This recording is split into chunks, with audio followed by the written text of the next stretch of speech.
অস্ট্রেলিয়ার বিপক্ষে ঐতিহাসিক সিরিজ জয়ের দিনে মাথায় বলের আঘাত লাগে মেহেদী হাসান মিরাজের। ম্যাচ শেষ করেই তড়িঘড়ি করে তাকে হাসপাতালে নিয়ে যাওয়া হয়। এবার মিরাজের শারীরিক অবস্থার সর্বশেষ জানালেন টিম ম্যানেজার নাফিস ইকবাল। মিরাজকে নিয়ে সুখবরই দিয়েছেন নাফিস, জানিয়েছেন পর্যবেক্ষণ পর্ব শেষে ওয়ানডে দলের অধিনায়ককে বাসায় পাঠানো হয়েছে। তবে তিনি ম্যাচের আগের দিন অনুশীলন করবেন কিনা বা তৃতীয় ম্যাচ খেলতে পারবেন কিনা সে ব্যাপারে সিদ্ধান্ত নেবেন ফিজিও ট্রেনাররা। এক ভিডিও বার্তায় নাফিস বলেন, মেহেদী হাসান মিরাজ ওডিআই ক্যাপ্টেনের লেটেস্ট আপডেট হলো যে সে বাসায় ফিরেছে। অবজারভেশনে ছিল ফর অলমোস্ট 12 আওয়ার্সের মতো এভার কেয়ারে। আপনারা জানেন যে তার একটা ইম্প্যাক্ট লেগেছিল মাথায় একটা বাউন্সারে, এবং তারপর তার একটু বমি হয়, উইচ ওয়াজ বিট কনসার্নিং।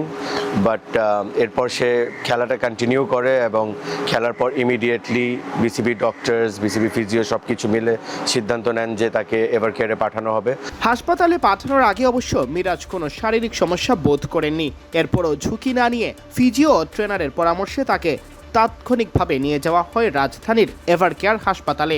সেখানে তাকে পর্যবেক্ষণে রাখেন চিকিৎসকরা। 2 দফা স্ক্যানও করানো হয়। দো হি ওয়াজ ফিলিং বেটার, এবং এভার কেয়ারে তার স্ক্যান করা হয়। যে ফার্স্ট স্ক্যানে তার রিপোর্টটা মাশাআল্লাহ ভালো আসে, এবং আজকেও তার সেকেন্ড স্ক্যান করা হয় এবং রিপোর্টটা আলহামদুলিল্লাহ ভালো আসায় তাকে রিলিজ করা হয়।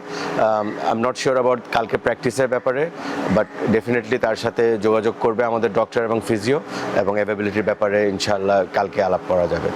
বল হাতে এই সিরিজে উইকেট শূন্য থাকলেও দ্বিতীয় ওয়ানডেতে ব্যাট হাতে বড় অবদান ছিল অধিনায়ক মিরাজের। 144 রানে মোসাদ্দেক হোসেন সৈকত বিদায় নিলে মিরাজ ক্রিজে নেমে 22 বলে 22 রানের অপরাজিত ইনিংস খেলে জয় নিয়ে মাঠ ছাড়েন। তবে এ সময় বলের আঘাত লাগে তার মাথায়। সেবা শুশ্রূষার পরও উঠে না গিয়ে চালিয়ে যান ব্যাটিং।